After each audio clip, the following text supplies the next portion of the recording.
안녕하세요. 고2 6월 학력평가 해설을 맡게 된 EBS 김민재입니다. 아마 조금 전에 자영쌤이 해설해준 총평을 잘 듣고 왔을 거예요. 오늘 시험 어땠는지 잘 모르겠네. 아마 직접 가서 시험을 본 제자들도 있을 테고 집에서 이렇게 온라인으로 시험지를 받아서 문제를 풀어본 제자들도 있을 거예요. 그런데 학력평가라는 건 항상 내가 어떤 평가를 받는다는 느낌보다는 앞으로 공부를 어떻게 나갈지 그런 방향을 정하는 것이 굉장히 중요하니까 그 방향을 잘 정해서 우리가 앞으로 이제 어떤 공부를 채워나가면 되는지 학습하는 그런 어떤 자료를 썼으면 좋겠어요. 아마 자영쌤이 잘 얘기해 줬을 거라고 봅니다. 쌤은 지금 1부를 맡게 됐는데 1부 앞쪽에 문제들은 정말 기본적인 개념들로 이루어져 있으니까 이 개념들을 하나하나 확인해 보면서 문제를 한번 풀어보도록 할게요. 그리고 어떤 포인트에서 문제를 좀 봐야 되는지 그 의미도 한번 같이 살펴보도록 합시다. 알겠죠? 자, 첫 번째 문제부터 가도록 할게. 자, 첫 번째 문제는 쌤이 지금 이렇게 문제 옆에다가 어떤 내용인지 적어놨는데 혹시 내가 이 문제를 풀다가 내가 저 내용 정말 몰라서 해결을 못하겠는데 하면 지금 쌤이 이 시간에 모든 내용을 다 안내해 주기에는 좀 힘들 것 같아요. 왜냐면 문제풀이 해설이니까. 그래서 일단은 혹시 내가 개념적으로 잘 모르면 EBS 검색창에다가 거듭제곱근의 계산이라고 쓰거나 성질이라고 쓰게 되면 거기에 해당되는 강의가 쭉 나오고 클립들을 확인할 수 있으니까 그런 식으로 자기가 모르는 부분을 하나하나 채워나가는 식으로 공부를 하면 정말 좋을 것 같아. 알겠죠? 자, 한번 풀어보도록 할게. 자, 얘는 여러 가지 방법으로 문제를 풀 수 있는데 가장 쉽게 푸는 방법은 세제곱근, 그 다음에 27이 3의 세제곱이니까 이제 얘만 딱 보더라도 바로 3이라는 답을 얻어낼 수 있긴 한데 중간 가정까지 써주면 세제곱근, 그 다음에 3에다가 이렇게 바깥쪽에 세제곱으로 이렇게 안쪽에 있는 세제곱이 밖으로 나갈 수 있죠. 성질에 의해서. 그래서 얘는 우리가 세제곱근이라는 성질, 정의 때문에 이 값이 3이라고 이렇게 바로 결론 내릴 수 있어요. 또 다르게 푸는 방법도 한번 보여줄게. 자, 우리가 보통 지수에서는 이 제곱근을 지수의 형태로 바꿀 수가 있는데 제 같은 경우는 27에 자, 세제곱근은 3분의 1 제곱 이렇게 쓸 수 있는 거니까 안쪽에 있는 27이 3의 세제곱이고 3의 세제곱의 3분의 1 제곱이니까 지수의 성질에 의해서 3이 이렇게 지금 약분이 되어지죠. 그래서 지금 얘가 3이라고 이렇게 답을 적을 수도 있어요. 우리가 문제를 풀 때 이런 기본적인 제곱근이나 지수의 성질을 이용하는 문제들은 수능 시험에서도 많이 출제가 되니까 반드시 잘 계산할 수 있도록 연습을 하는 게 좋아요. 그래서 내가 만약에 이 문제를 풀 때 내가 이런 부분에서 실수를 했다. 그럼 내가 정말 어떤 기본적인 정말 문제풀이가 연습이 많이 안 되어 있는 거니까 저기 아까 선생님이 방금 전에 말했던 것처럼 우리가 개념을 천천히 살펴보면서 문제를 하나씩 해결해보는 연습을 해보면 좋을 것 같아. 알겠죠? 자, 2번 볼게. 자, 2번도 마찬가지로 지금 로그의 계산에 관한 문제가 나왔어요. 정말 기본적인 문제라서 아마 내용을 잘 이해하고 있는 친구들은 정말 금방 풀었을 테고 하지만 여기서부터 막혔던 친구들도 있을 거예요. 분명하게. 자, 그러면 학교 수업 시간과 어떻게 EBS 강의 활용해서 기본부터 차근하게 지금부터 열심히 해도 늦지 않으니까 반드시 한번 살펴보도록 합시다. 자, 얘는 로그의 계산 문제인데 일단 밑이 같으니까 로그에서의 덧셈이란 것은 진수의 곱셈으로 이렇게 합쳐질 수 있었죠. 그래서 2하고 8이 곱해져서 16이 되게 되고 자, 로그의 4의 16은 4의 제곱이니까 4의 제곱으로 이렇게 바꿔줍니다. 자, 그럼 진수에 이렇게 거듭 제곱이 되어 있으면 이 지수가 앞쪽으로 이렇게 뛰어내리는 게 가능해지지. 그러니까 이게 밑으로 내려오고 진수와 밑이 똑같으면 로그의 값은 1이 되니까 이 값은 우리가 2가 됨을 확인해 볼 수 있어요. 답은 얼마? 답은 2번이 되게 되는 거지. 그러니까 이런 식으로 가장 기본적인 규칙들, 성질들 같은 경우에 내가 차근히 연습을 자주 해봐야 된다. 그래서 이런 부분 잘 막히면은 반드시 개념을 다시 한번 좀 확인하고 나서 우리가 강의를 듣는 것이 좋아요. 알겠죠? 처음에 로그가 처음 나왔을 때 이제 저런 계산 같은 것들이 굉장히 힘들게 느껴질 수 있는데 이제 처음이라서 그런 거고 익숙하게 연습을 하면은 누구나 다 쉽게 할 수 있는 문제니까 분명하게 해낼 수 있을 거예요. 자, 그럼 3번 문제 보도록 할게. 자, 3번도 이제 부채꼴의 호의 길이에 관한 문제인데 자, 이것도 우리가 사실 초등학교 때부터 쭉 배워왔던 건데 고등학교에 올라오면서 그 버전이 조금 바뀌게 됐어. 그러니까 각에 대한 정의를 호도법으로 다시 하게 되면서 우리가 부채꼴의 길이나 넓이 같은 것들을 새롭게 공식을 정리를 한번 좀 하게 되는데 이제 거기에 관련된 내용이야. 자, 반지름의 길이가 8이고 호의 길이가 6파인 부채꼴의 중심각의 크기를 구하는 거예요. 자, 이런 문제 풀 때는 항상 그림을 그려서 도식화를 한 다음에 풀이하는 것이 훨씬 더 편합니다. 알겠죠? 자, 반지름의 길이가 8이니까 여기가 8이야. 부채꼴. 그리고 중심각을 우리가 모르니까 세타라고 잡고 그 다음에 우리가 호의 길이라는 것은 이 부분의 길이를 호의 길이라고 보통 얘기를 하니까 여기가 지금 6파이가 되는 거죠. 자, 우리가 고등학교 때 어떻게 정리를 했냐면 호의 길이 L, 보통 L이라고 많이 쓰죠. 그래서 얘를 우리가 호의 길이라고 이렇게 많이 문자를 가져요. L이라고. 호의 길이 L은 R 세타라고 이렇게 정의해서 배우게 됐죠. 이 세타는 항상 가져올 때 호도법으로 정의된 각을 가져와야 돼요. 자, 이 문제에서 이제 그대로 이제 값을 가져오면 6파이 호의 길이라는 것은 R 세타니까 8 세타가 되게 되는 거죠. 그때 중심각의 크기를 구하는 게 문제였으니까 자, 세타를 구하려면 8을 나눠주니까 세타의 값은 얼마? 4분의 3 파이가 이렇게 나오게 되는 거예요. 자, 이때 이제 추가적으로 알아야 되는 공식이 하나 더 있는데 이제 넓이를 구하는 문제도 자주 출제가 되니까 반드시 정리를 해놔야 되겠지. 자, 우리가 부채꼴의 넓이를 구하는 공식은 어떻게 되냐면 2분의 1, 그렇지, 머릿속에 지금 방금 나와야 돼. 그래서 R제곱 세타가 되게 되고 우리가 보통 여기 R 세타를 호의 길이라고 표현을 했으니까 넓이 자체를 호의 길이와 반지름으로 바로 구할 수도 있거든. 그러니까 여기 R 세타를 하나로 합쳐가지고 얘를 2분의 1, R이 하나 남으니까 RL이라고도 이렇게 적는 게 가능해져요. 그래서 우리가 반드시 부채꼴의 넓이 구하는 공식도 꼭 기억을 해둬야 된다. 왜냐면 한 번씩 번갈아 가면서 출제하거든. 너무 중요한 내용이기 때문에. 그래서 다음번 모의고사 때는 아마 부채꼴의 넓이를 구하는 문제가 나올지도 몰라요. 그러니까 이것들은 반드시 기억을 하고 문제를 풀 수 있어야 된다. 자, 3번. 3번 풀었으니까 4번. 자, 4번은 지금 각의 범위가 지금 나와 있고 주어져 있는 방정식의 해를 구하는 그런 문제예요. 자, 얘도 이제 사인의 값을 구하는 건데 우리가 앞서서 방정식하고는 꼭 누구하고 연결을 시킬 수 있어야 되냐면 함수란 아이와 연결을 잘 시킬 수 있어야 돼. 그리고 또 우리는 이 함수가 부등식까지도 연결되기 때문에 이 세 개의 관계가 굉장히 머릿속에 잘 이해를 갖추고 있는 상태에서 문제를 풀어야 돼요. 그러니까 방정식 문제 풀려 그러면 이제 외전처럼 그냥 식을 뚝딱뚝딱 푸는 것이 아니라 어떤 함수적으로 식을 이해한 다음에 그 함수를 해석해서 방정식의 값을 구하는 경우가 이제 많이 발견되게 돼요. 생기게 됩니다. 자, 이제 sin x 그려볼게. 물론 얘를 보자마자 바로 답을 구하는 사람도 있겠지만 선생님이 한번 천천히 한번 풀어보도록 할게요. 왜냐면 이 지금 해설 강의를 보는 친구들은 이런 것들도 지금 힘들어서 지금 이 문제의 해설 강의를 들을 수 있기 때문에 선생님 차근히 한번 해보도록 할게. 자, 보통 우리가 sin x의 한 주기를 그리니까 자, 이렇게 하나의 주기를 그려낼 수 있죠. 여기가 지금 2파이라 그러고 자, 가운데 파이 대칭. 자, 근데 문제에서는 2분의 파이부터 시작을 해서 파이까지만 범위로 주고 있는 거니까 우리가 실제로 범위는 여기 부분만 지금 함수를 보고 있는 거예요. 맞죠? 그때 우리가 이 y는 sin x의 함수를 그린 다음에 이 y의 값이 얼마일 때 2분의 1일 때에 해를 구해보는 거니까 y의 값이 2분의 1일 때를 보면 되겠죠. 자, 2분의 파이일 때 y 값이 1이니까 자, 2분의 1은 이쯤 되게 될 거야. 그러니까 여기서 만나지는 이 점의 좌표에 x의 값에 해당되는 값이 지금 이 방정식에서의 근이 되게 되겠죠. 자, 우리가 sin 값이 2분의 1이 될 때는 사실 이 반대편 경우를 생각하면 좋은데 2분의 파이에 대해서 보통 대칭이 되는 거잖아. 그래서 우리는 여기가 얼마냐면 6분의 파이라는 것을 쉽게 알 수 있어요. 30도. 그렇지? 자, 그럼 얘가 대칭이니까 여기 지금 파이니까 6분의 파이만큼 이쪽으로 떨어졌을 거야. 그래서 얘는 얼마? 6분의 5파이란 사실을 알게 되는 거예요. 그래서 우리가 구하려고 하는 값이 얼마다? x의 값은 6분의 5파이. 4번이 정답이 되게 되는 거예요. 물론 이런 문제를 풀 때 선생님 저는 이런 문제 되게 쉽게 문제 풀어서 그냥 답 바로 구했는데요 할 수 있지만 나중에는 이게 3점짜리 지금 문제죠. 이 문제가 지금 3점짜리 문제인데 우리가 나중에 정말 어려운 문제도 4점이잖아, 맞지? 그러니까 1점밖에 차이 안 난다고. 근데 이런 문제에서 혹시 내가 잘못해서 실수하게 되면 정말 어려운 문제 하나 틀리는 것하고 비슷해지는 거예요. 그러니까 이런 쉬운 문제에서 실수하지 않기 위해서 내가 여러 가지 방법으로 꼼꼼하게 체크하는 방법 꼭 기억을 해두고 문제를 잘 풀어야 됩니다. 알겠지? 알고 있는 걸 확실하게 맞추는 게 모의고사 등급을 올리는데 가장 좋은 방법이에요. 자, 5번 볼게.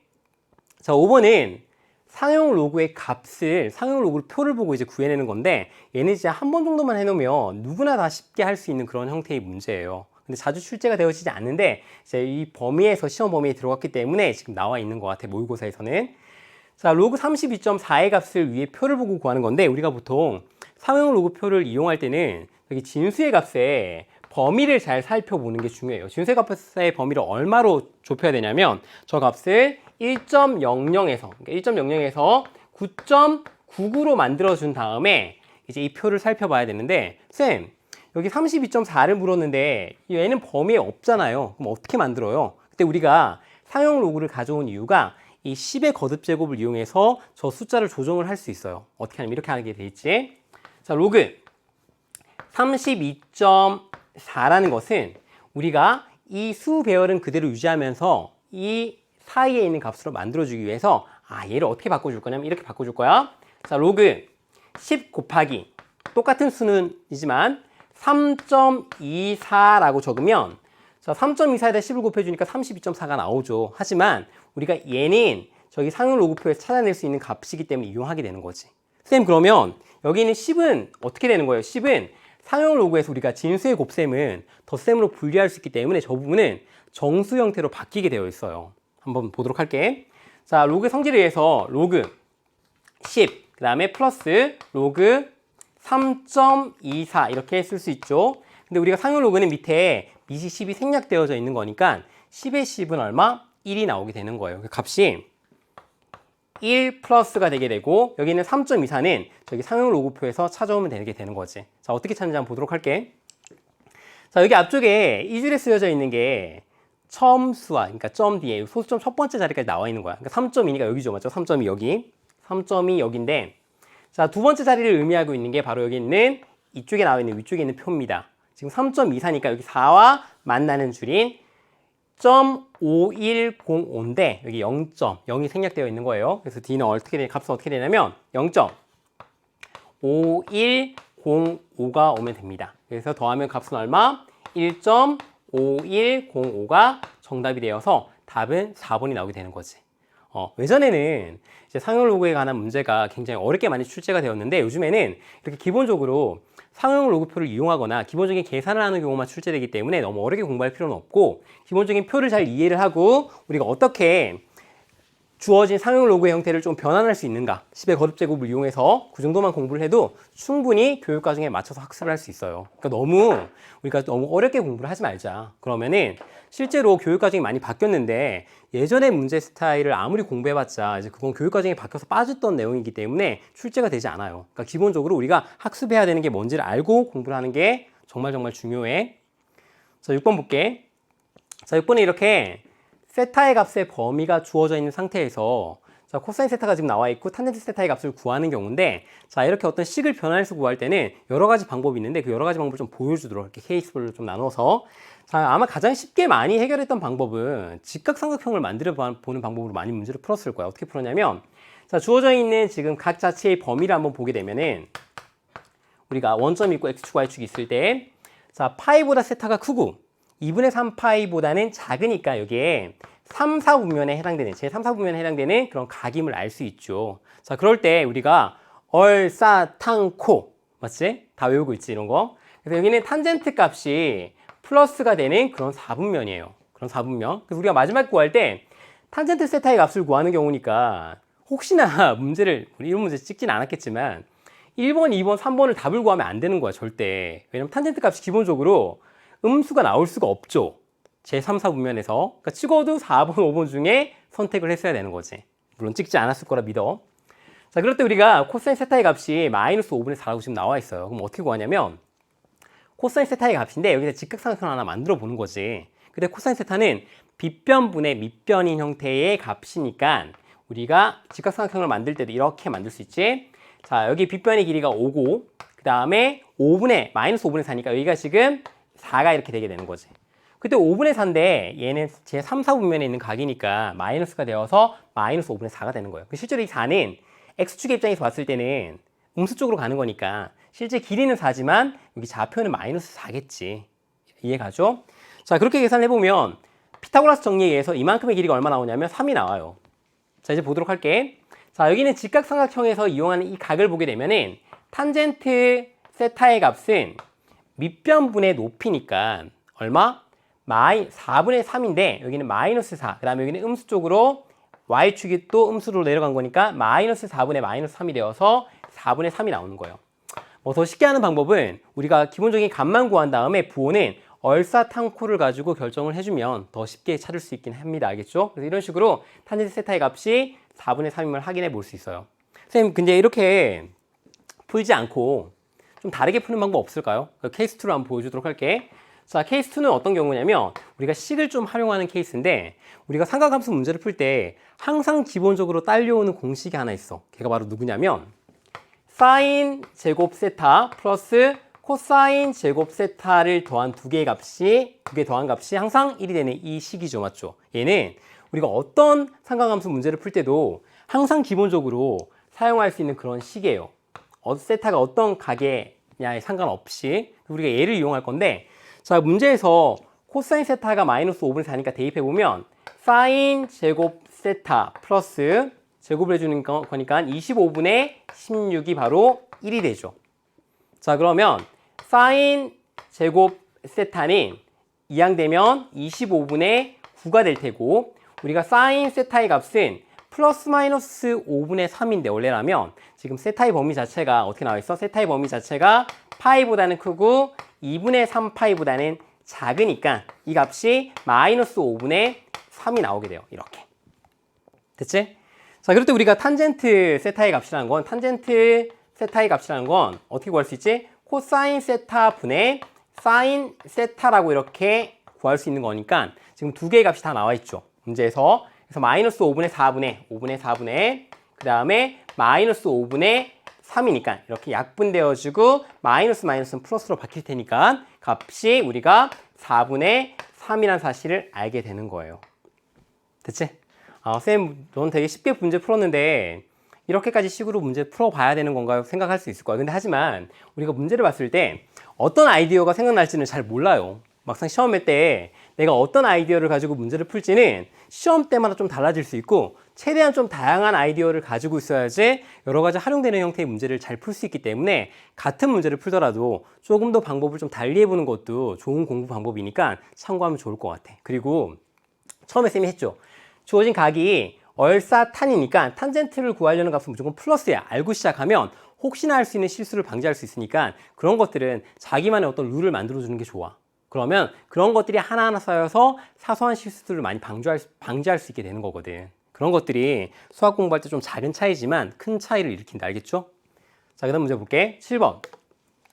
자, 7번은 마이너스 1부터 2까지인 정의역에서 함수 fx가 지금 주어져 있을 때, 자, 최대값을 구하는 문제예요. 자, 얘는 기본적으로 어떤 문제냐면, 자, 우리가 y는 ax의 제곱이라는 어떤 지수 함수를 가장 기본적으로 봤을 때 우리가 어떤 거, 이 밑에 따른 범위에 따라서 우리가 감소하는 함수가 그려질 때도 있었고, 이렇게 x가 증가할 때 y가 증가하는 증가 함수가 그려질 수도 있었죠. 그러니까 이런 방향성을 좀 잘 봐야 되는데, 자, 가장 기본일 때 우리는 어떤 거, a의 값이 0보다는 크고 1보다는 작을 때 밑이 이렇게 감소하는 형태로, x가 증가할 때 y가 감소하는 형태로 그림이 그려졌고, 그 다음에 a의 값이 밑이 1보다 클 때는 x가 증가할 때 y가 증가하는 형태로 증가하는 형태의 함수가 그림이 그려졌죠. 이거에 따라서 우리가 주어진 범위에서 최대값이나 최소값이 달라지게 됐던 거예요.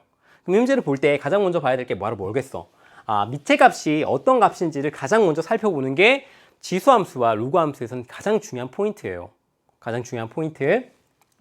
자, 그럼 얘를 한번 다시 써볼게. 자, 주어져 있는 fx라는 함수는, 자, 위치 좀 바꿔보도록 합시다. 자, 그리고 여기에는 최대한 지수에는 x만 두는 게 좋아요. 처리하는 게 좋아. 그래서 우리가 제곱이라 되어 있는 부분은 안쪽에 이제 밑에 제곱을 해주면 9분의 1의 x제곱, 그 다음에 플러스 2라고 이렇게 다시 한번 써볼 수 있게 되는 거죠. 자, 그렇게 되면은 가장 기본적인 꼴에서 여기는 밑에 해당되는 9분의 1이 0보다는 크고 1보다는 작은 그런 값이지. 그러니까 얘는 어떻게 그림이 그려지냐면, 뭐 2라는 건 정근선을 결정하는 거니까 전체적으로 증가하거나 감소하는 데는 큰 영향을 끼치지 않아요. 일단 얘는 이렇게 감소하는 형태로 함수가 생겼을 거야.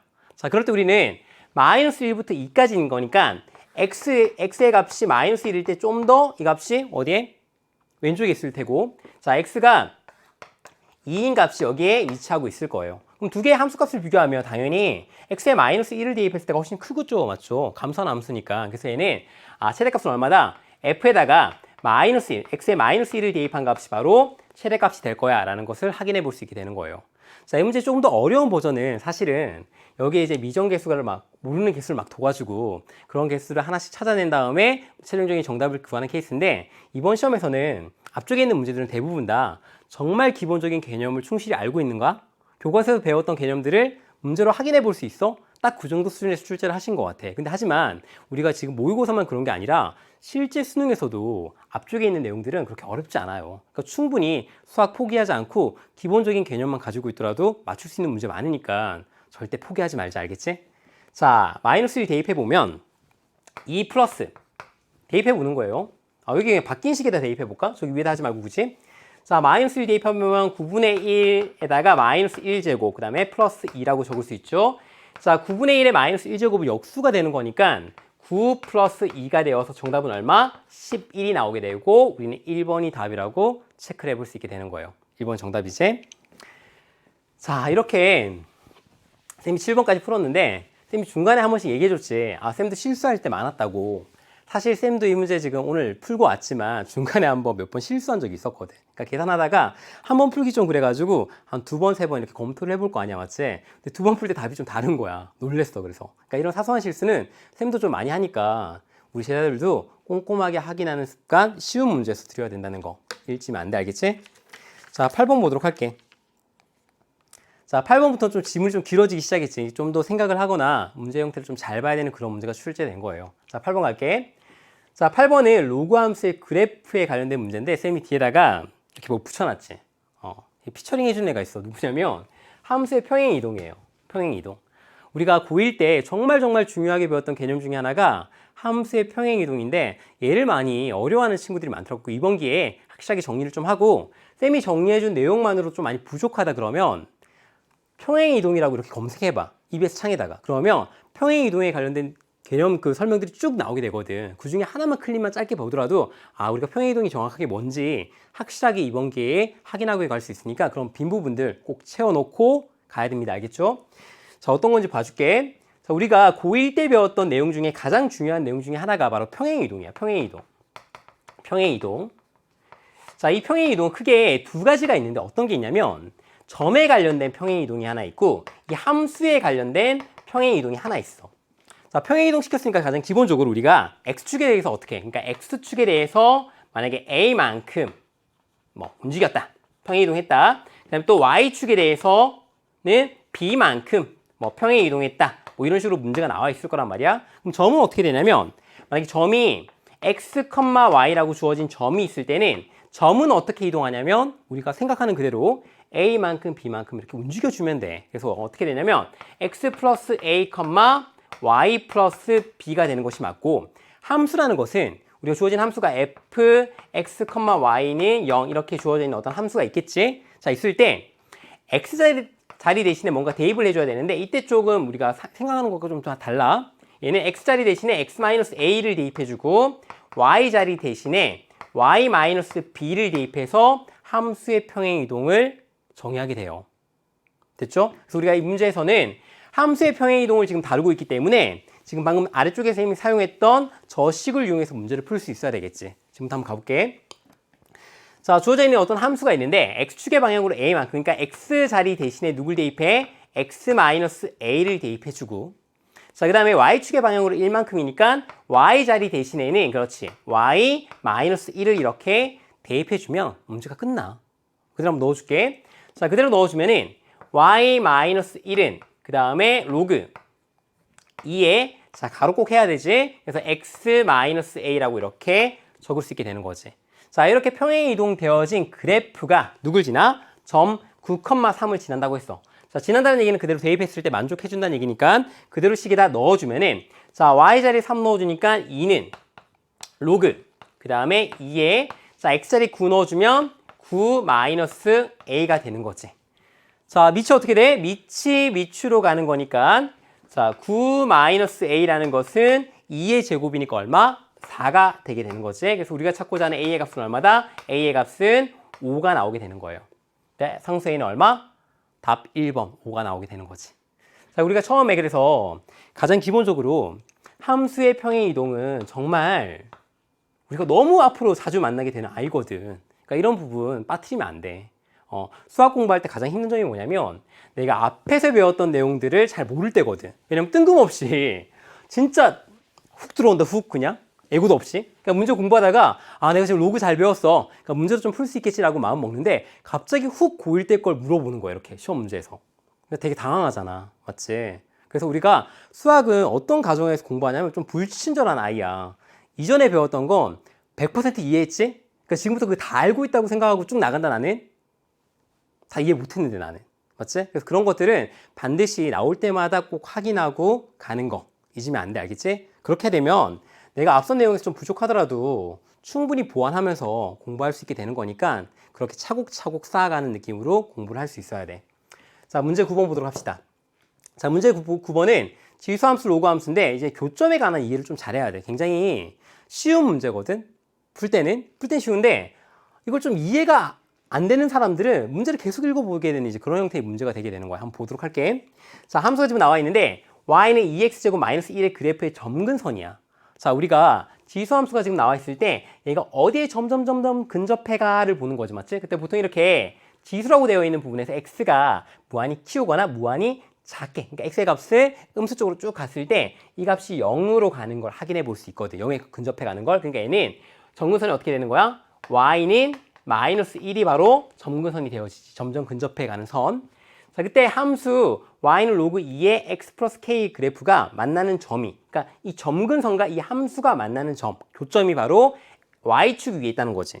자, y축이란 건 어떤 거냐면 바로 x가 모두 0이 되는 그런 점인 거지. 한번 보도록 할게. 자, 우리가 점이 x는 모두 0이야, 맞지? 만나는 점이 x는 모두 0. 그럼 얘는 교점이 0, 그다음 점근선이란 것은 y가 모두 마이너스 1인 i인 거였으니까 그냥 0, 마이너스 1이 바로 우리가 생각하는 두 개가 만나는 그런 점이 되게 되겠구나라는 것을 한번 알 수 있게 되는 거지. 그러니까 얘를 이해 못하는 경우가 많아. 그러니까 점근선이 지금 주어져 있고 함수가 주어져 있는데 그게 만나는 그 점이 y축 위에 있으니까 당연히 점근선과 y축이 만나는 바로 그 점이 우리가 만나게 되는 교점이 되게 되는 거구나 라고 이해할 수 있어야 되는 거지. 그래서 이 문제는 간단하게 여기 0, 마이너스 1을 이 로그 함수에 대입했을 때 만족시켜주는 k를 구하면 그게 정답이구나. 끝나게 되는 문제인 거야. 허무하지 되게. 대입해 보도록 할게. 그대로 넣어주면은 마이너스 1은 로그, 그 다음에 2에 0을 대입해 주니까 k가 나오게 되는 거지. 그래서 우리가 문제를 구해보면 k 값은 밑으로 가면 되는 거니까 k 값은 어떻게 나와? k의 값은 2의 마이너스 1제곱이니까 2분의 1이 바로 정답이 되게 되는 거지. 그래서 답은 얼마? 답은 2번이 나오게 되는 거야. 그러니까 문제를 봤을 때 우리가 같은 말을 참 다르게 많이 쓰거든. 그러니까 두 개가 만나는 점, 교점 막 이런 식으로 많이 쓰게 되는데 그때의 정확한 의미를 잘 알고 있으면은 문제에서 그걸 쉽게 파악할 수 있고 생각보다 문제가 어렵지 않다라는 거야. 해석만 잘하면. 자, 다음 문제 볼게. 10번. 자, 10번은 우리가 삼각함수가 드디어 나왔지. 자, 우리가 진짜 수포자가 가장 많이 발생하는 곳이 언제냐면 놀랍게도 초등학교 때는 분수 배울 때거든. 분수를 처음 만나게 됐을 때 수포자가 제일 많이 나오는데 그럼 중학교 때는 언제일까? 중학교 때는 삼각함수에서 도형의 비 같은 거 배울 때, 도형 같은 거 배울 때 많이 포기하게 되고 고등학교 올라와서는 우리가 이 지수로그와 특히 이 삼각함수의 그래프를 만날 때 정말 많은 수포자가 생긴다고 하거든. 근데 이 삼각함수의 그래프도 처음 볼 때는 굉장히 힘든데 어렵고 굉장히 생각보다 단순하고 우리가 조금만 더 정리를 잘 해놓으면 생각보다 이 그래프 자체가 굉장히 익숙한 형태의 그래프구나. 그렇게 어렵지 않고 금방금방 그 성질을 발견할 수 있는 아이구나라는 걸 알게 되는 거야. 그래서 우리가 이 문제에서 특히 이번 시험 한번 잘 봐봐. 삼각함수를 주긴 줬는데 전부 다 쌤말 팩트인지 한번 체크해봐. 다 사인에 관해서만 줬어. 아마 시험 출제하신 출제자분께서 이제 삼각함수가 처음 들어가는 이제 시험을 보게 되는데 너무 다양한 형태의 함수들을 다루면 힘들까봐 다 사인의 형태로만 다 내신 거야, 형태 자체를. 그래서 우리 친구들이 아마 가장 많이 익숙한 그 사인 함수 그래프일 거야. 사인 함수부터 차근차근 그 성질들을 파악해 나가고 문제를 해석해 나가면 이런 문제도 좀 쉽게 풀 수 있을 거라. 알겠지? 자, 근데 쌤이 한 가지 주목하는 포인트는 어디냐면 여기 있는 값의 범위야. 아마 여기가 지금 학교 내신 시험 범위에 들어가는 친구들도 있을 텐데 가장 꼼꼼하게 잘 봐야 되는 게 바로 A, B, C의 이 범위를 잘 봐야 되는 거야. 그러니까 얘를 양수로 뒀는지 보통 어렵게 문제를 출제하게 되면 이걸 음수로 잡기도 하거든. 자, 그럴 때는 값이 좀 달라지겠지. 그래서 그런 포인트를 굉장히 좀 잘 보고 문제를 봐야 된다. 자, 쌤은 그냥 y는 a sin 그 다음에 bx 가장 기본적인 형태가 플러스 c 꼴인데 여기 a, b, c에 뭐 값의 범위를 제한시키지 않고 그냥 한번 일반적인 형태에서 정리를 한번 해볼게. 자, 우리가 이렇게 주어져 있을 때 함수가 주어져 있을 때 이때의 가장 최대값과 그 다음에 최소값을 구하는 형태가 먼저 한번 보도록 할게. 시계 형태로. 자, 여기 뒤에 나와 있는 사인 같은 경우는 여기 안쪽에 있는 각이 어떻게 변화되는 상관없이 사인 값은 1이 가장 큰 값이고 마이너스 1이 가장 작지. 근데 A 값이 지금 양수인지 음수인지 쌤이 지금 제한하지 않고 일반적인 식을 쓴다고 그랬잖아, 맞지? 그래서 어떻게 나와있냐면 최대값은 얘가 1이 되는 케이스고 얘가 음수인지 양수인지 모르니까 일단 양수 형태로 가져와야 될 것 같은데, 그래서 절대값 A 플러스 뒤에는 C는 앞쪽의 것과 상관없이 무조건 그 값에다 더하는 거니까 여기는 C를 더하게 되게 되는 거지. 자, 그럼 최소값은 어떻게 나올까? 최소값은 절대값 A에다가 일단 양수를 만들어 둔 상태에서 이 값을 마이너스 1이 될 때가 가장 아래쪽으로 떨어질 때니까 거기다가 플러스 C를 해주면 되는 거야. 그러니까 A의 값의 범위가 지금 양수라고 지금 제한시키지 않은 상태에서 문제를 보는 거야. 자, 그리고 또 이제 마지막 우리가 가장 중요한 형태가 주기잖아, 주기, 맞지? 자, 사인 함수의 주기는 기본적으로 2파이지, 맞지? 2파인데, 자, 우리가 사인 함수의 주기를 결정하는 애가 누구냐면 여기 x 앞에 붙어 있는 개수가 주기를 결정하게 되는 거야. 저거만큼 절대값으로 나눈 만큼이 바로 주기가 되게 되는 거지. 우리가 이 내용은 반드시 알고 문제를 풀 수 있어야 되는 거야. 한번 풀어보도록 할게. 자, 이 내용을 정리한 상태에서 문제를 보면은 문제가 좀 보이지. 아, 지금 최대값하고 최소값이 눈에 보여. 최대값은 지금 3이고 최소값은 마이너스 1이지, 맞지? 그리고 얘는 A, B가 지금 양수라고 지금 제한시켜놨으니까 아까처럼 굳이 절대값까지 씌울 필요도 없겠다. 한번 가보도록 할게.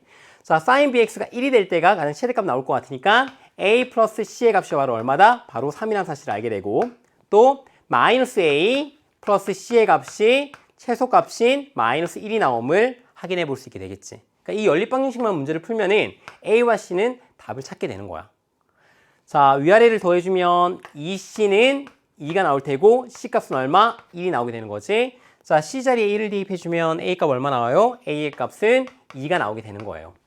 자, B는 뭘 결정한다 그랬어? B는 주기를 결정해 준다 그랬지, 주기를. 자, B는 주기를 결정하는데 한번 살펴볼게.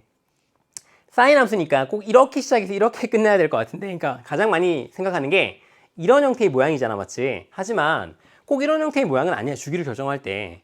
똑같은 형태의 모양이 반복되어지는 구간을 좀 잘 살펴보는 게 좋거든. 근데 얘같이 뭔가 좀 아래 위로 이동하거나 좌우로 이동했을 때는 우리가 사인의 그 모양을 찾기가 좀 힘든 경우가 많아. 그래서 어떻게 찾냐면 그냥 굳이 그렇게 찾지 말고, 아, 이런 모양 형태가 똑같은 형태가 그 다음에 또 나타나는 형태가 눈에 보이지, 맞지? 그러니까 우리가 주기라고 부를 수 있는 부분은 바로 이만큼의 형태가 주기가 되게 되는 거야. 얼마야, 길이가? 바로 이 4분의 5파이에서 4분의 파이를 뺀 파이만큼이 주기가 되게 되는 거지. 그래서 주기의 길이는 앞쪽에는 b가 양수니까 b분의 2파이가 바로 이 그래프의 주기인 파이가 나오게 되는 거지. 자, 파이는 약분이 되어질 테고 b의 값은 바로 얼마가 되지? b의 값은 2라고 구할 수 있게 되는 거야.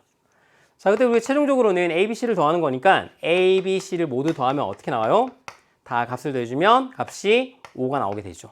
자, 이렇게 답은 찾으면 됩니다. 하지만 여기서 한 가지 포인트만 좀 더 알려주고 가도록 할게요. 어떤 포인트냐면, 자, 이 문제가 지금 나중에 어떤 문제하고 연결되냐면 오늘 마지막에 풀 30번하고 연결되게 될 거야.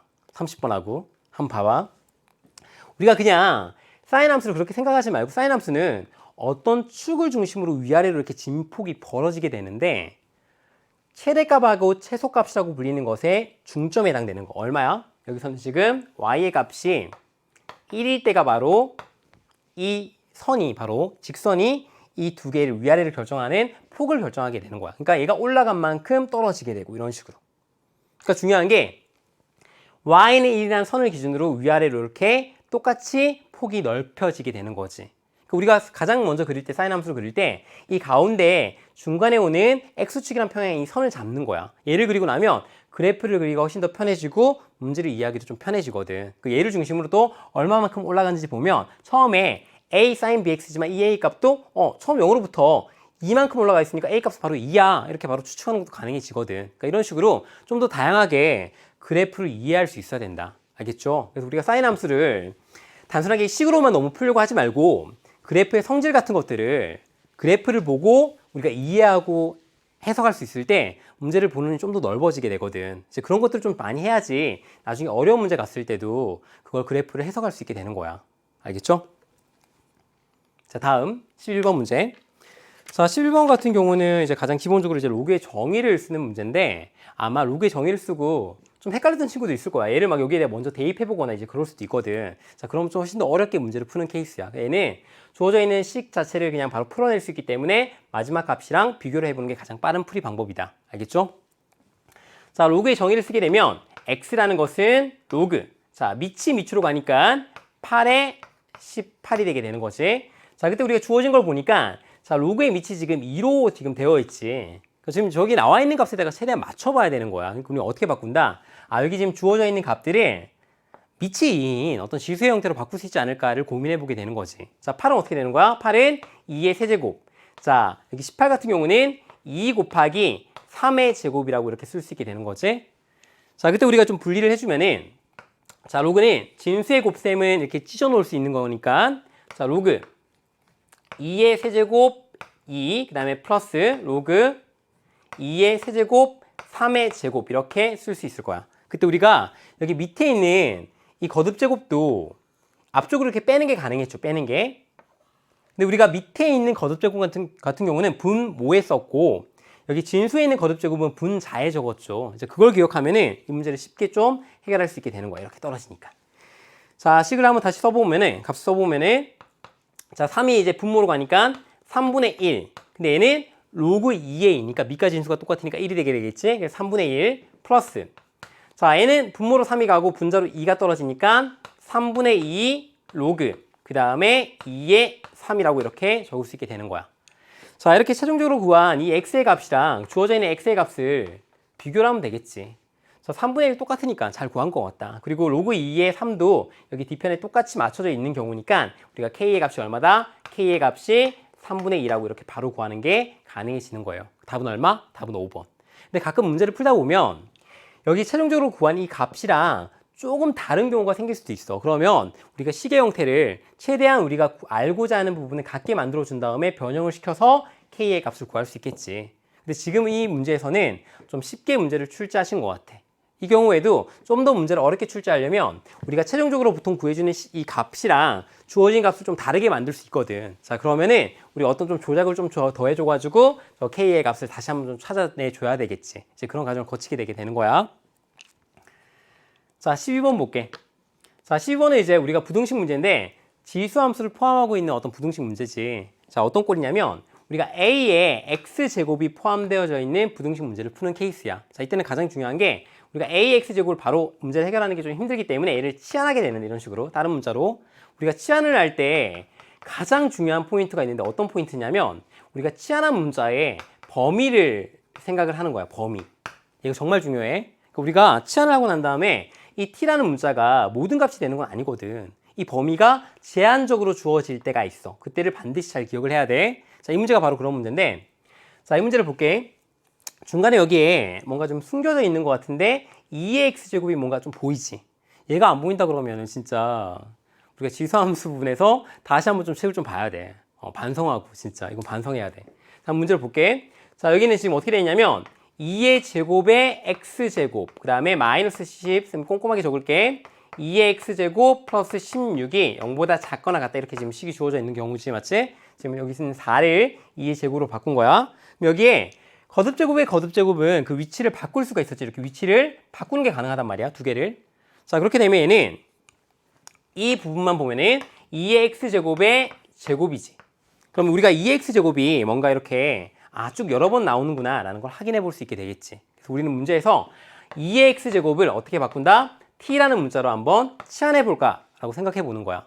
자, 그때 지수함수를 치환했기 때문에 이 지수함수는 x의 모든 실수값을 넣어봤자 어떻게 되지? 값이 항상 0보다 큰 값만 주어지게 되는 거지. 그래서 우리가 구한 t가 0보다 큰 값일 때만 의미 있는 값이 되게 되는 거야. 혹시나 0보다 작은 값이 작거나 같은 값이 나오면 그런 것들은 범위에서 제외시켜야 되는 게 되는 거야. 자, 한번 답을 풀어볼게, 문제를.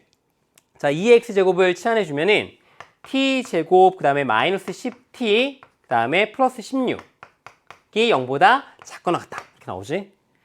자, 얘는 인수분해가 좀 쉽게 되네. 마이너스 2, 마이너스 8 이렇게 쉽게 되는 경우야. 자, 그때 t-2, 그 다음에 t-8이 0보다 작거나 같으니까 t의 값의 범위가 2보다는 크거나 같고 8보다는 작거나 같다. 이렇게 적을 수 있겠지? 자, 근데 우리가 찾고자 하는 게 t가 아니잖아, 맞지? 우리가 찾고자 하는 게 t가 아니야. 그리고 또 t가 아까 0보다 크다라고 했는데 0보다 큰 값일 때만 딱 범위로 나와 있으니까 잘 만족해주네, 범위도.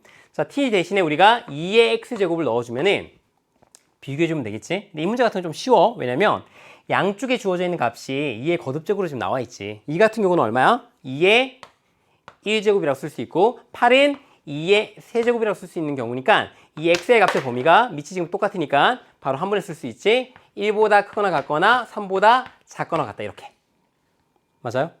자, 그래서 우리가 문제를 보면 이 범위를 만족시켜주는 모든 자연수 값의 합인 경우니까 여기 사이 들어가는 자연수는 1, 2, 3밖에 없잖아. 그래서 모두 더해주면 답은 얼마야? 답은 6이 되는 거지. 정답은 4번. 자, 이렇게 우리가 확인해 볼 수 있다. 우리가 치환을 해주고 난 다음에 범위를 좀 잘 살펴봐야 된다.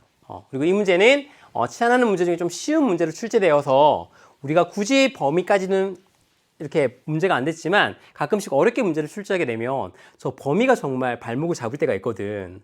자, 그럴 때 실수 좀 많이 나오거든. 그러니까 범위를 반드시 잘 봐야 돼. 나중에 좀 더 어려운 문제도 우리가 많이 풀어보게 될 텐데 그때는 반드시 범위를 좀 잘 살펴봐야 돼. 자, 13번 문제 보도록 할게. 자, 13번 문제 같은 경우는 문제를 한참 보면 안 돼. 왜냐면 이런 문제는 문제에 한참 집중하다 보면 여기에 막 빠져들게 되거든. 그럼 문제를 잘 못 풀게 돼. 쌤도 과학 되게 좋아했는데 고등학교 때 사실 지금은 과학 잘 못해. 왜냐면 시간이 너무 많이 흘러서 좀 알고 있는 분야는 좀 잘 아는데 많이 까먹었거든. 고등학교 좀 잘했는데 지금 아마 우리 제자들보다 훨씬 더 못하게 될 거야. 하지만 이 문제 볼 때 항상 이런 게 나오잖아, 맞지? 뭐 특히 로그 문제 나오면 이 별에 관련된 문제가 정말 많이 나와. 근데 여기를 보다가 이 의미가 어떤 걸까를 막 고민해봤자 몰라. 왜냐면 쌤도 모르거든. 쌤도 사실은 이런 식이 왜 나왔는지 몰라요. 그럼 지구과학 심지어 선택하지 않았기 때문에. 근데 우리는 지금 수학 문제를 푸는 거지 지구과학 문제를 푸는 게 아니잖아, 맞지? 그러니까 거기에 집중하지 말고 문제에 주어져 있는 식에다가 어떠한 값들을 대입할 수 있는지, 그리고 또 우리가 주어져 있는 식이 뭐고 어떠한 값을 구할 수 있는지만 초점을 맞추는 거지 중간의 것들은 다 생략하는 게 좋아요. 그럼 문제 보도록 합시다. 문제가 어떻게 나와있냐면 어떤 별이 있을 때 절대 등급보래, 그다음에 강도보래, 두 개의 값 체크하라는 얘기네. 또 하나 더 비교할 때 별 B가 나오고 이때로 똑같이 절대 등급과 강도만 체크하래. 그런 다음에 그 값들을 여기 있는 식에다 쏙 넣어주기만 하면 식을 만족할 거야. 그 식을 만족해주는 누구? K만 잘 찾아내봐 라는 게 이 문제의 목표인 거예요. 너무 많이 집중하지 말고. 그러니까 이런 것들 의미 너무 살피려고 하지 마. 그냥 갑니다. 알겠죠? 자, 어떻게 되냐면 그 다음 이제 문제 쭉 나오지. 어떤 별이 나오는데 이름을 안 줬어. 그럼 이제 이름을 한번 줘볼까? 첫 번째 나오는 별을 별 A라고 합시다. 이제부터. 자, 그때 절대 등급이 4.8이래. 그러니까 여기 나오는 4.8을 쌤은 MA라고 잡은 거야. 절대 등급. 그다음에 별의 강도가 1이지 맞지? 그러니까 A를 지금 문제에서 LA라고 잡은 거야. 그럼 두 번째 또 다른 별이 나왔지. 다른 별이 나왔는데 이름을 안 붙였네. 이름을 붙여주면 좋은데. 그래서 얘를 우리가 두 번째 별을 별 B라고 한번 해볼게. 그때 절대 등급이 1.3이니까 얘를 1.3을 어떻게? MB라고 한 거야. MB. 그다음에 별의 강도를 K1이라고 했으니까 이 아이를 지금 LB라고 이렇게 세팅한 거야. 자, 그렇게 해준 다음에 얘를 어떻게 해줘? 이 값들을 그대로 위식에다가 넣어주기만 하면 되는 거지. 그럼 답이 끝났어. 넣어줄게.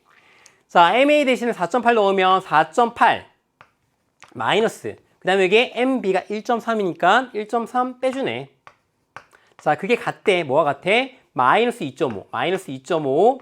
그 다음에 로그.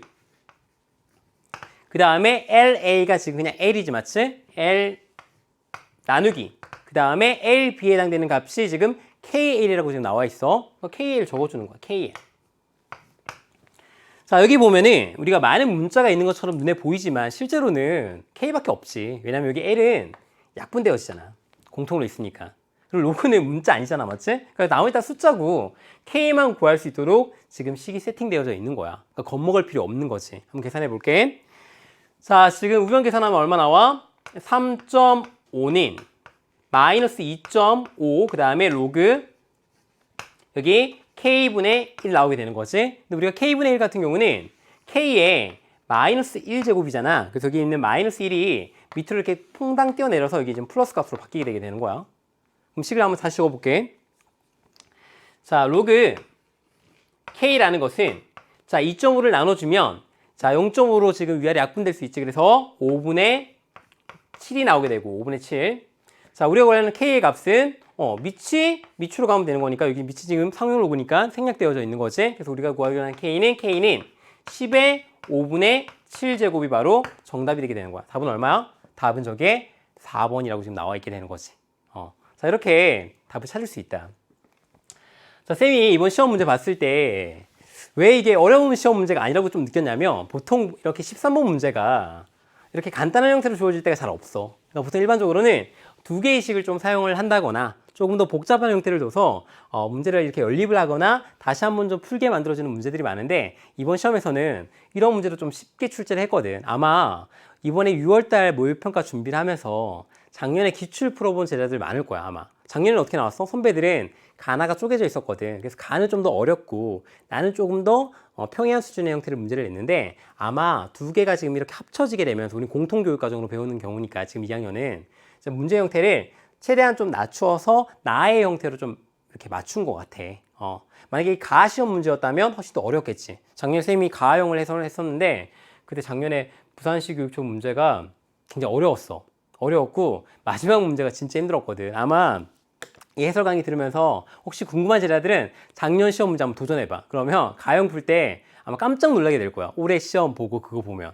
그래서 이런 형태로 문제 어렵게 출제할 수도 있구나. 그런 것도 생각을 해서 조금 이번 문제를 보고 어떻게 좀 자만하거나 방심하는 친구들이 있을 수도 있어. 그런 케이스는 작년 문제 꼭 한번 풀어보자. 알겠지? 작년 문제 풀어보면은 내가 공부를 조금 더 열심히 해야 되겠구나. 자만하면 안 되겠구나. 그런 마음 들 수 있어. 물론 오늘 시험 보고 되게 힘들었던 친구들도 많이 있겠지만 그렇지만 이제 우리가 좀 더 발전적으로 나아가야 되는 거니까 작년 문제 한번 풀어보도록 합시다. 알겠죠? 자, 지금 함수가 지금 나와 있는데 역함수 지금 문제가 나와 있어. 자, 얘도 선생님 두 가지 케이스로 문제를 풀어줄 거야. 아마 문제 해설을 많이 보지는 않겠지만 14번까지는. 하지만 혹시나 내가 이 문제를 몰라서 문제를 봤다면 우리가 역함수 같은 경우는 정말 중요하고 앞으로 수학 공부할 때 너무나 중요한 형태로 문제에서 많이 표현되기 때문에 그 의미를 정확하게 알고 있는 게 좋아. 그래서 쌤이 역함수에 대해서 좀 정리를 좀 해줄게. 자, 이 문제를 어떻게 푸는 학생들이 많냐면 역함수에 대해서 그냥 계속 식만 구했던 친구들은 이 문제의 의미를 좀 살피려고 하지 않고 그냥 자기의 머릿속의 흐름대로 그냥 문제를 푸는 경우가 많아. 어떻게 푸냐면 쌤 역함수 나왔어요. 역함수 나오면 그냥 x, y 자리 바꾼 다음에 식 정리해요. 자, 그런 다음에 주어진 식들을 대입해주면 답이 나와요. 이렇게. 근데 보통 그렇게 풀면 잘 안 나오거든. 한번 해볼게. 쌤 XY 바꿨을 때 잘 나왔는데 케이스 1 케이스 보도록 할게. 자, 그냥 XY 바꿔서 역함수 직접 구해보도록 합시다. 왜냐면 문제에서 그렇게 하라고 했으니까. 자, 그러면 X는 3의 Y제곱 마이너스 A 나오지. 자, 그럼 2항에 주면은 3의 Y제곱은 X 플러스 A 될 거야. 맞죠? 자, 그럼 Y는 자, 밑으로 가니까 로그 3의 x 플러스 a라고 이렇게 역함수를 직접 구해낼 수 있어요. 그러니까 여기 주어져 있는 함수의 역함수가 바로 이 아이가 되게 되는 거지. 자, 이렇게 역함수 구한 다음에 문제에서 이 두 개의 점이 이 역함수를 지난다고 했으니까 대입하면 만족하겠지. 그대로 넣어줘요. 이렇게 넣어줘 보도록 합시다. 자, 그러면 로그 3의 b는 자, y자리에 넣었고 x자리에 넣어주면은 로그 3의 3 플러스 a가 나오게 되는 거지. 이게 첫 번째 식. 자, 두 번째 식 볼게. 자, 두 번째 식도 넣어주면은 로그 3의 12는 자, x자리에 2b 넣게 되면 어떻게 나와요? 로그 3의 2b 플러스 a 나오게 되죠. 자, 우리가 좌우변을 비교를 해야 되는데 밑이 똑같으니까 그나마 좀 쉽다. 밑이 똑같으니까. 자, 밑이 똑같으면 진수가 서로 같으면 되겠지. 이제 그런 형태로 문제를 풀 수 있게 되는 거예요. 자, 그러면 얘는 어떻게 나오게 되는 거야? 3 플러스 a는 b가 되게 되지. 얘는 또 어떻게 나온다? 2b 플러스 a는 바로 12가 되게 되는 거지. 그래서 b 자리에 3 플러스 a를 넣어볼게. 이런 식으로. 뭐 이게 뭐 빼도 되지만 b 자리에 넣게 되면은 2배를 해주면 6 플러스 2a 플러스 a의 값은 12가 나오고 3a는 6이 되니까 a의 값이 2가 나오면 확인해 볼 수 있어요. 자, a가 2니까 b는 얼마야? b 값은 5가 나오지, 맞지? 자, 이렇게 문제를 풀어서 a, b 더한 다음에 7. 답은 얼마? 답은 1번이다. 이렇게 찾아낼 수도 있겠지. 자, 이렇게도 있는데 쌤이 어떻게 이렇게 푸는 게 왜 안 좋다 그러냐면 이제 앞으로 우리가 지수로그 삼각함수 문제 함수 배웠지, 맞지? 자, 앞으로 좀 더 공부를 해서 내가 나중에 뭐 수학2도 배우겠지만 미적분까지 배우게 되는 친구들은 아마 역함수 문제를 만날 때 역함수를 이렇게 멋들어지게 찾아내지 못하는 케이스가 더 많을 거야. 되게 놀랍지? 그게 무슨 말이에요, 그게? 역함수 지금까지 XY 바꾼 다음에 Y는 2라고 식을 정리하면 무조건 나오는 거 아니었어요? 안 나와, 이제. 안 나오는 문제들을 수없이 만나게 될 거야. 그럼 역함수 문제를 어떻게 풀어요? 역함수의 가장 기본적인 성질을 이용해서 문제를 풀 수 있어야 되거든. 이 문제도 마찬가지인데 이 문제도 이렇게 풀지 말고 역함수의 기본적인 성질을 이용해서 푸는 케이스의 문제였어요. 출제 의도 자체는. 한번 보도록 할게. 자, 역함수라는 게 뭔지 한번 보도록 할게. 자, 역함수 쌤이 지금 기본적으로 아주 가볍게만 정리해 줄 거예요. 아마 역함수를 보고 나서 쌤 저는 역함수에 대해서 정말 모르겠어요. 1도. 그러면 역함수라고 치면은 정말 그 강의 내용들이 많이 나오니까 반드시 한 번쯤은 확인하고 가야 돼. 자, 우리가 함수가 y는 fx라고 주어져 있을 때 이 함수의 역함수를 y는 뭐 gx라고 이렇게 나타낼 수도 있지만 우리가 보통 기호를 사용해서 f의 인버스 x 이렇게도 표현할 수 있죠.